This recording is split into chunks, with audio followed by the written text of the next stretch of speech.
আমার কাজ হয়ে গেছে। পঞ্চমীর মধ্যে হিংস্র ভাব জেগে উঠেছে। প্রতিশোধের জন্য তৈরি সে।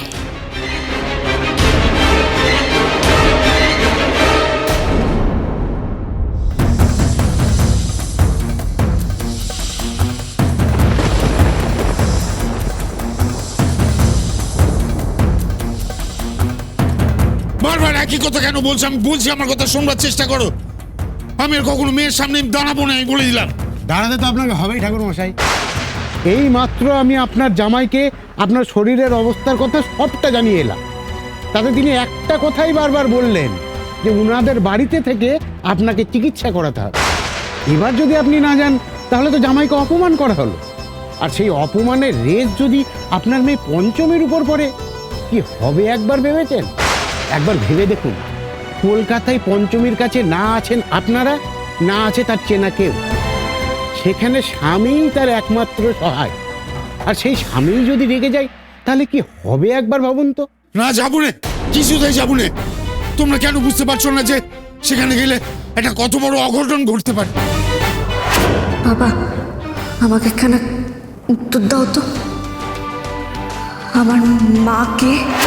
আমি পঞ্চমীর চোখের দিকে তাকিয়ে মিছে কথা কইতে পারবো না, কিছুতেই পারবো না।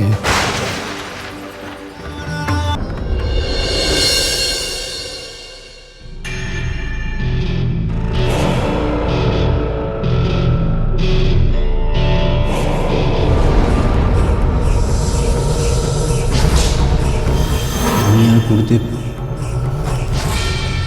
তাকে লাঠি দিয়ে পিটিয়ে প্রায় হাতমরা করে দিই। এতদিনে তবে তুই তোর সত্যিটা জানলি পঞ্চমী।